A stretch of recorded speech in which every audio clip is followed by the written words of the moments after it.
This is Pete Moore on Halo Talks NYC. I have the pleasure of bringing back Dr. Ken Cooper, who we all know for his second Halo Talks podcast. Very few to have a second round here, so we appreciate you coming on. Doctor, congrats on all of your new accomplishments, and we are going to talk a bit about your documentary. We're going to talk about the current market within the fitness industry, and I would love to start just to give our listeners a little bit of your, think about it, exercise as a fitness as a prescription, exercise as medicine, and any updates you have to your methodology or how you think things are proliferating. I've been interested in the practice of preventive medicine for a long time.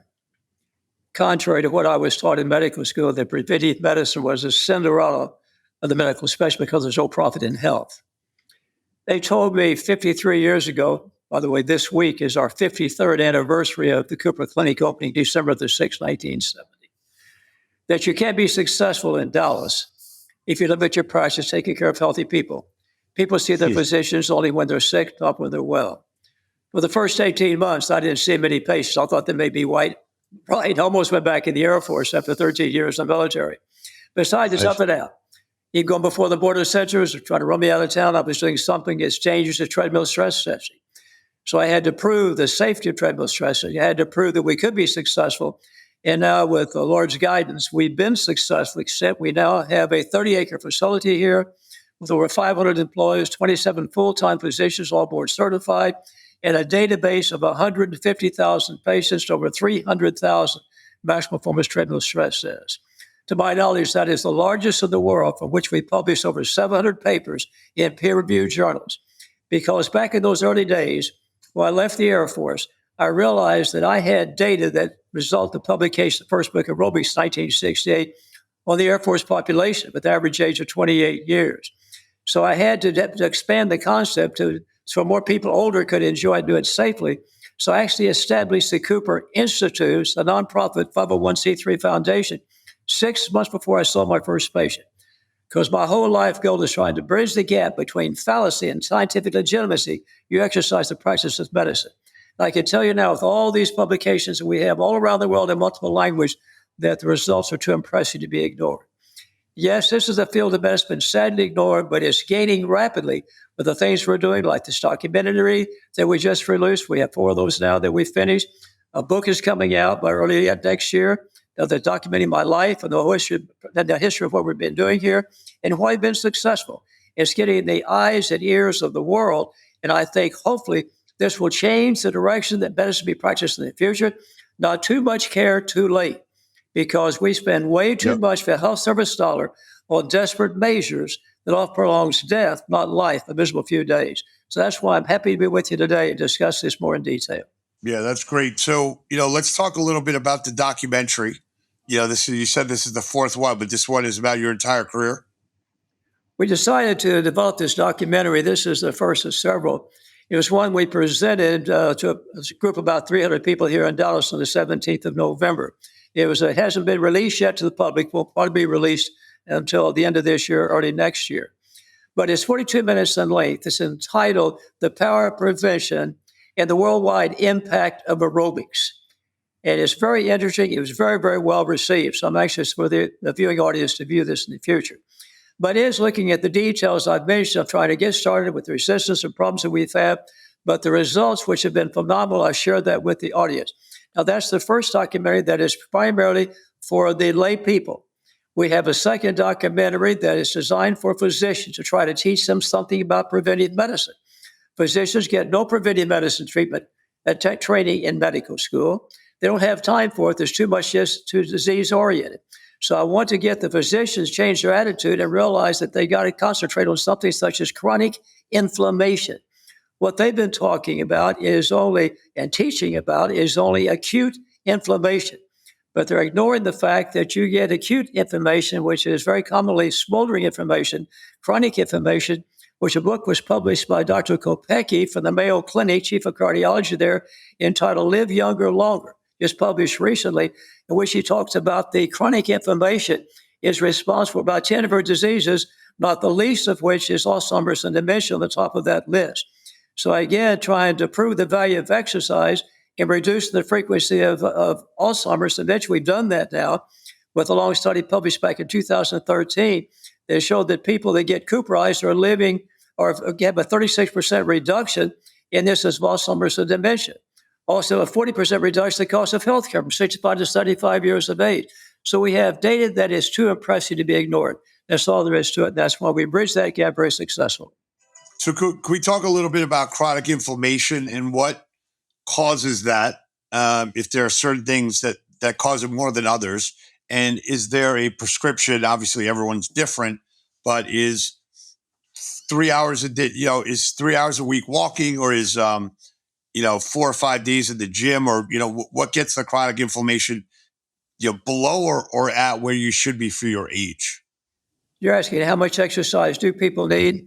In order to keep chronic inflammation from becoming, we've come more accelerated in their body. I've come full circle on that. In the first book published in 1968, I had the concept is more is better. So the more you do, that it's better off for you. Some people still think that. But I found diminishing returns after a certain point. That was more than 15 miles a week of running. The numbers of the injuries increased dramatically to the extent that you're getting more harmful effects, you're getting benefits. So we come full circle to the extent that now one of our major parts of being Cooperized is to avoid inactivity.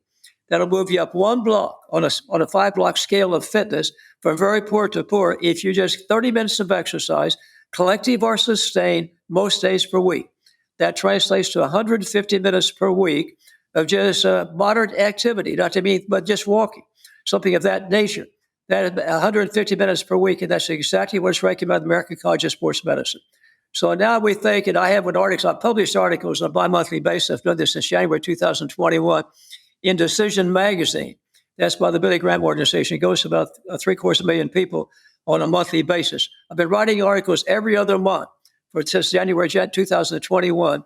And the latest one talks about, is more exercise valuable or is it potentially dangerous? And there's some question about that now. If we exercise too much, it may increase the risk of chronic inflammation, and which includes atrial fibrillation. Now, that's still debatable. And I have this article in the latest issue of Decision Magazine pointing out that the studies came from Sweden, and they looked at cross-country skiers and found that those that had cross-country skiing, they exercised at just a minimal to a moderate level. It didn't have any increase in atrial fibrillation. But if they had bursts of activities in which they're exercising to extreme, there was an increased risk of atrial fibrillation. So I'm saying avoid that. So that's why is exercise more better? I'm saying you got to keep things in perspective. So I've come full circle again in saying that, yes, I think we should cut it down to the extent, but the most important thing a person can do is to listen to their body. If they're having problems, musculoskeletal symptoms, pain, whatever it may be, don't ignore that, because exercise can be extremely valuable. It can be dangerous, just like an antibiotic. You could have antibiotics at the appropriate level. It's very beneficial. At too high, it may cause damage, may cause reverse activity, reverse problem. So again, listen to your body is one of the most important recommendations I can make regarding your exercise program. So you used the term Cooperized. How does someone get Cooperized? And do they need to actually visit the facility, or they could follow your methodology, either online or through a remote relationship? We think that's a very important part of our success here. And I have a graph that I show that shows that people have been followed for 45 years. They come to the clinic at least 20 times in that 45 years. They're squaring off the curve. They live a long, healthy life of fullness and dying suddenly. Not like most people dying over a period of years, with also whatever it may be. Our people tend to square off the curve. And our women are living 90.4 years, our men 87.5 years.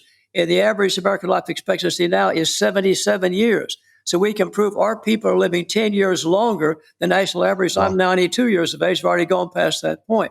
So again, but they've got to be Cooperized to do that. These are 8 different things we're recommending.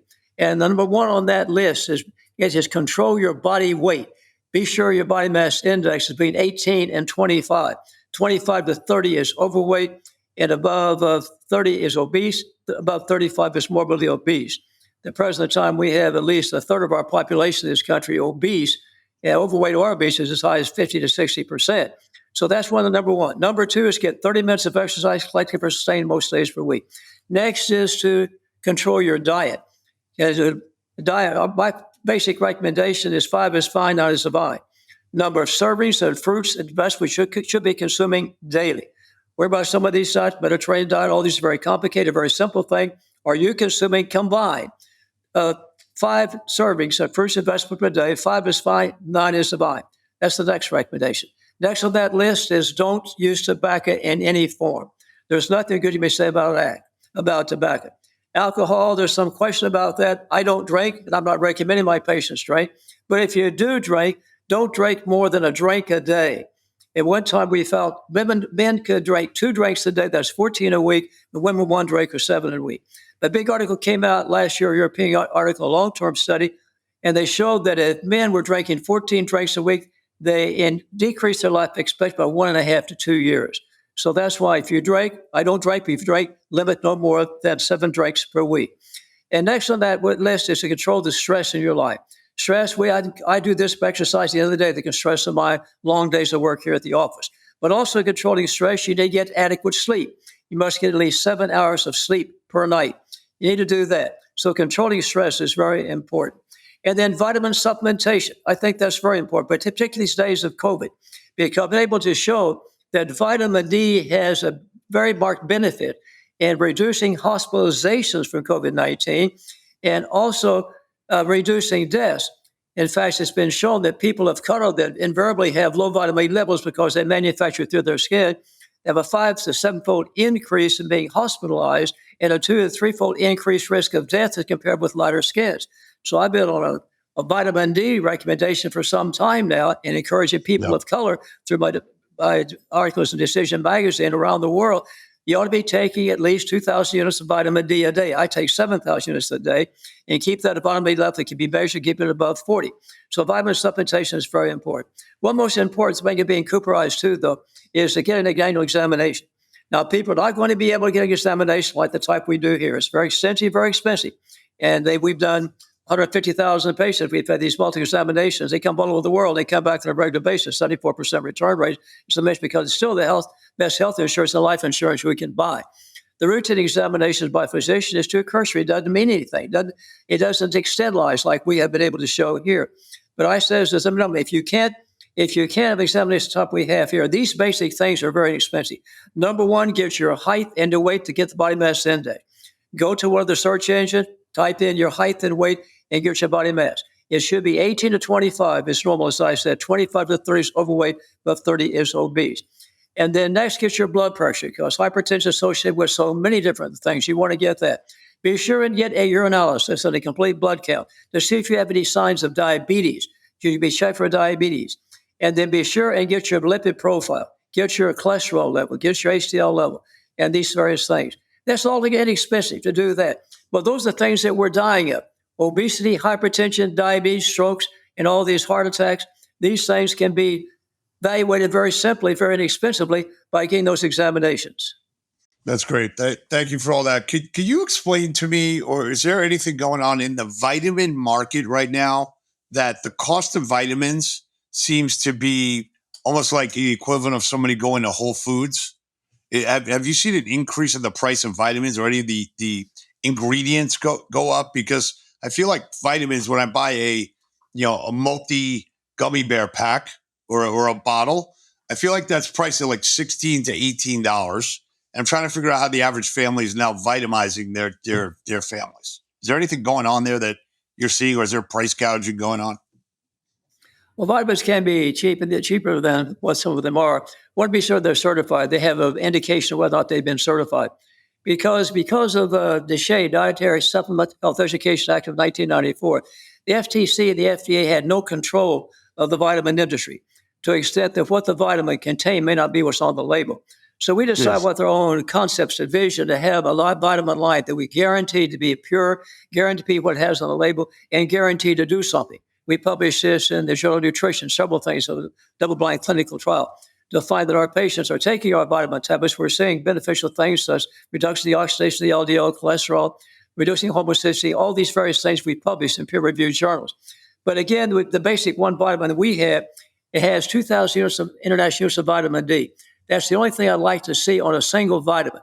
Yes, they're going to be expensive, but nothing expensive as the cost of the disease you're going to have to They're going to have to pay for it when you don't follow these recommendations.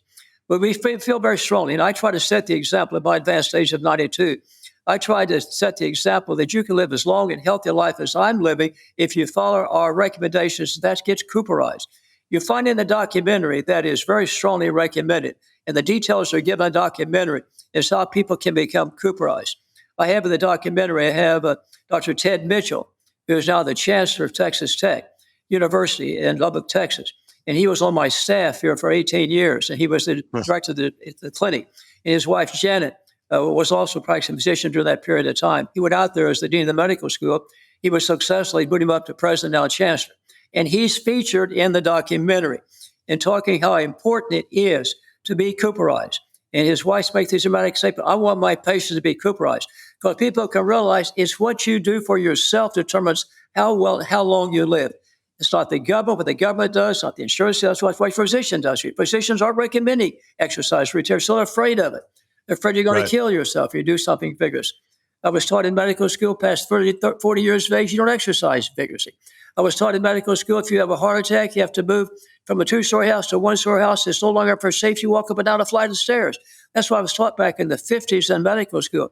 So I went against the grain when I published Aerobics in 1960 to say people over 40 can exercise safely and effectively. And I would have comments, the street's going to be full of dead joggers as more Americans follow Cooper. To the contrary, we had 150,000 joggers in America back in 1960. The book came out. By 1990, we were up to 34 million.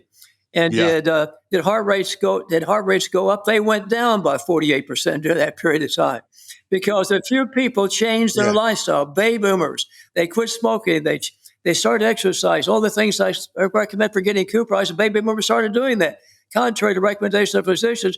And all of a sudden, we saw these dramatic changes.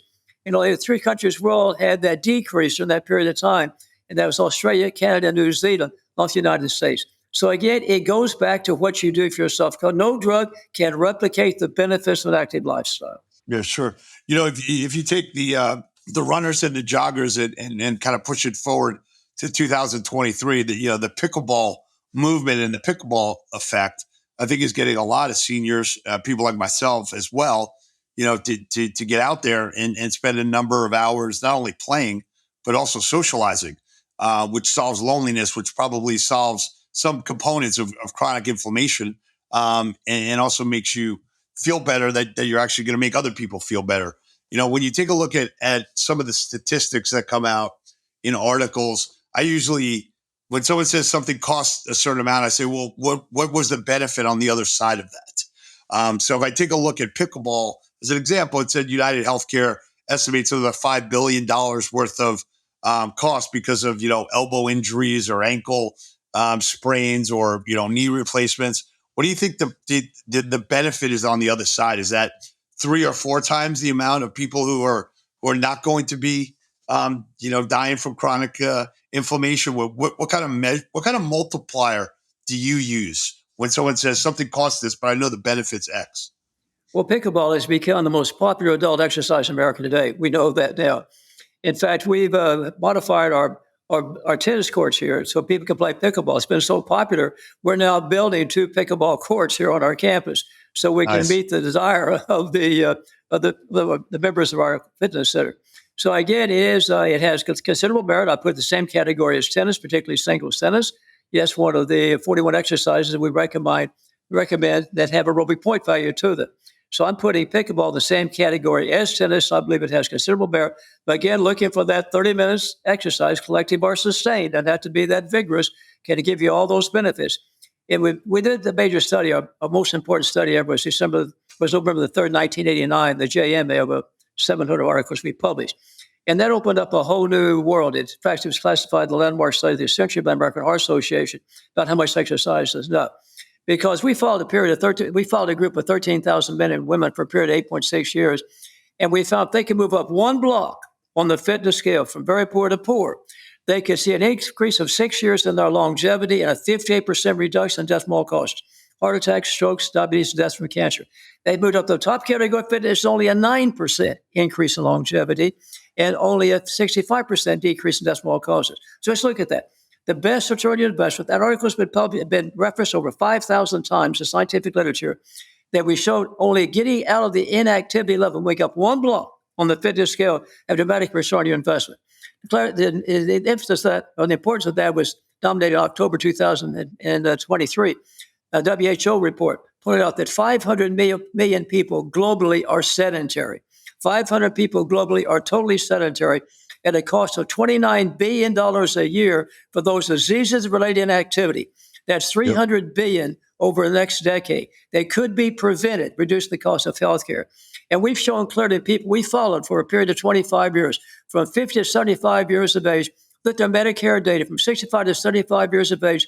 If they are all in the top category of fitness, they were above good category of fitness, compare the bottom category of fitness, that their cost of healthcare was 40% less in the top category of fitness compared to the bottom category. As I said, 36% less Alzheimer's dementia, the top category, bottom category. And that's the only thing we know where it's been published is you could actually reduce Alzheimer's dementia, you could prevent it, and you reduce the cost of healthcare. So that's a great statistic, and thank you for that. 300 billion, it's a staggering number. If you were to say to everyone listening to this podcast right now who's in the industry, help me reduce this $300 billion of unnecessary pain, suffering, and dollars, what should we do? Should we go out and find someone to be our workout partner? Should we go into our parents' facilities and sit down and help cook a meal and take their whole friend group for a walk, to play pickleball, to do something? What are some of the best, easiest steps that you say, just do this? I think one of the most beneficial things we could do to motivate people to exercise is financial motivation. Well, whether it's get a reduction in their insurance, a reduction in their income tax, that's a possibility too, because they're living longer, all these things. I tried to present that in Washington at one time because I wanted to concentrate on childhood obesity and diabetes, adult obesity and diabetes, and the cost of healthcare. And I was recommended as Surgeon General on two different occasions when George Bush was president. But they wanted that to do that, had to have sold the aerobic center the highest bidder to do that, so I turned it down. When it comes to avian flu and bioterrorism, I didn't know anything about that anyway, so that's why I did not accept that possibility. Well, I don't know whether I'd been accepted or not if I continued with the nomination. But again, I try to present those concepts. Yes, use something monetarily to motivate people to get involved in a program. Because so many people, you ask them the question, what motivates year after year? The most common answer is because it makes me feel good. The quality of life, enhancement of well-being.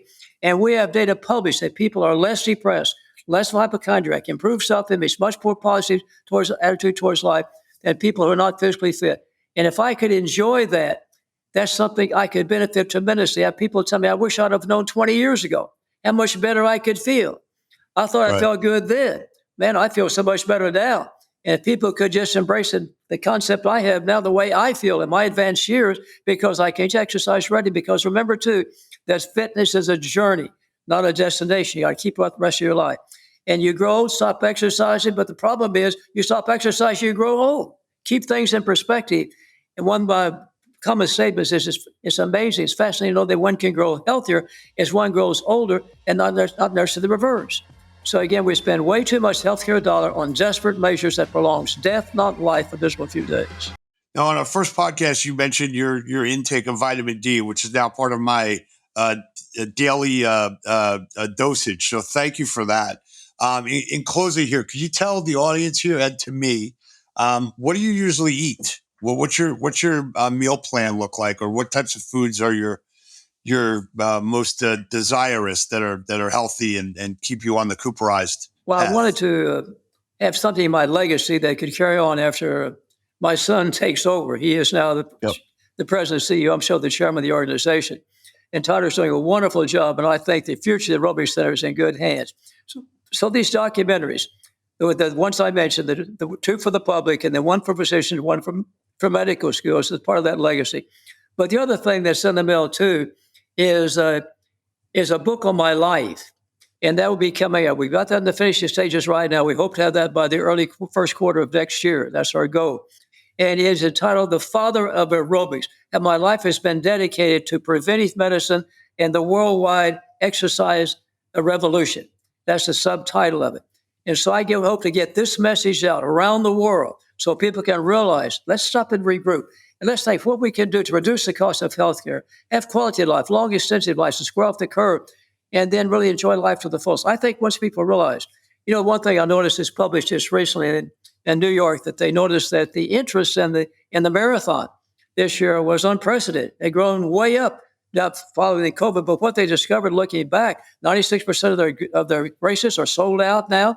They've had a surge of interest after COVID, because what people discovered, when during the COVID, that they couldn't exercise at a gym, so they had to go out and start running. So they started running, and they found out they were feeling so much better, improve the quality of life, their well-being, and all. They want to keep it up. So we've had a resurgence of interest, you can believe that, in jogging. Now it's gone way back up, just strictly because of the COVID epidemic. So that's something we didn't anticipate. Amazing. Well, look, I appreciate your time as always. Look forward to the documentary. Once all that information comes out, we would love to be able to share that and market it to the entire Halo sector. We use that term, health, active lifestyle, outdoors, and we're trying to basically solve loneliness, diabetes, and obesity. So we're trying to bring as much capital in. We're trying to get as many people to live this lifestyle, and that becomes the Halo sector. So then it becomes a publicly traded, group of companies and private businesses and investors in that. And one of the things I want to leave the audience here is, because we talk about this in the book, is stop and regroup. I think it's a really, great quote for, if you're not getting your communities the results that they want, or they want to live a healthier lifestyle, and you're running a business that you think is an entertainment business, or you think it's an all access gym, it's not. You got to get people results. And that is the way you actually build a sustainable business that helps reduce this $300 billion of money we're staring at. Let me just finish with people ask me this question all the time. What am I doing at my advanced age? Well, the answer is I get Cooperized. But what I'm doing too, I follow the recommendations exactly that I mentioned, except my exercise has changed. I haven't discontinued it. It's changed because of an accident I had back in 2004. After running for 40 years and 38,000 miles, I tripped and fell while I was snow skiing up in Colorado. I've been snow skiing for 50 years, never had a problem. Tripped and fell. I got a tibial plateau fracture of my knee. Those don't heal well, unfortunately. They thought I needed a total replacement surgery, and I couldn't run or ski anymore. So I transitioned to the stationary cycling. I do that daily. I do 30 minutes at the end of the day. Keep my heart rate about 130 to 140 during that period of time. And I end up with some weight training, because we know, too, that weight training becomes very important as you pass 50 years of age because of sarcopenia. That's the muscle loss that occurs with aging. It's going to get worse if you don't do something to compensate with some weight training. Being able to show you can build up new muscle mass after 60 years of age. There's been articles that show that even at that advanced age, you can do that. So I have my 30 minutes on a recumbent bike. I do that, and then I have 10 minutes of weight training with a circuit weight training program. That's my routine. So about 40 minutes of exercise. At the end of the day, I do at least 5 days a week. But then I go home and walk the dogs. Everyone should walk a dog, whether they have one or not. And my dogs insist, I have two of them, they insist I take them for a walk when I get home. And I usually spend about 15 minutes during the weekdays. So I'll spend 30 minutes or longer on weekends. I'll walk up to 3 miles with them on a weekend. So again, that combination enabled me to enjoy life to the fullest. And my hope and prayer is people that listen to this documentary or watch this video, they can live as long and active a life as I'm living. Because that would just be the way to end my life, is find that people are ending up by enjoying life to the fullest. My father did eat breakfast all day on Friday, and he died on Monday. He was 77 years of age. Unfortunately, he didn't embrace my concepts of exercise. He was a fanatic on vitamins and diet. But he thought that exercise was changing because that was popular back in those 50s and 40s when I was in school, in medical school. And he never supported my athletic endeavors when I was in high school or college. He's a practicing dentist in Oklahoma City because he was still believing what was being taught in medical school. And so he never saw me run a track meet. I made all-state in basketball, never saw that. I won the state mile championship as a senior in high school. He never saw me run in my state basketball. But that was his quiet way to rebel it. He let me do it, but he wouldn't support me because he was afraid I was getting an athletic heart. That was coming back in those days. The heart gets big. The heart gets big because it's muscular. No, it does get big because it's dilated. And that's why every time that heart beats, it pumps out more blood with each stroke. Why do you think that an athlete has a very low resting heart rate? It's a more efficient heart. That's all there is to it. And so the fact of the matter, I've outlived him by 15 years. He was so afraid I would die early. It was that muscular heart I was going to quit exercising and convert into fat. Of course, that's what was being popularized when I was in medical school back in the 50s. We've come a long ways uphill. There's been a lot of battles we along the have. way, I assure you. But thank the good Lord we're here today because, as it said in the documentary by my pastor, well, for years they said he was wrong. But all those people that criticized him either are dead or they finally accepted the fact that he was right. That's amazing. Well, Happy New Year to everyone listening here. 2024, get Cooperized. Let's make more athletic hearts. Let's get rid of the waste. Let's make people happy. And Doctor, thanks for all your contributions. It's well noted. Look forward to watching the documentary. Thank you. And by the way, the way to get the documentaries, you'll be able in the near future to go to our CooperAerobics.com website. That's our website, CooperAerobics.com. You'll be able to download those. You go to scroll down to media, and you will have one there's already. The first one is 20 minutes. That's the power of prevention. That's available now. It's a very good one. They can have access to that now. And the other three will be available too for physicians, medical schools, and for the general public by early next year.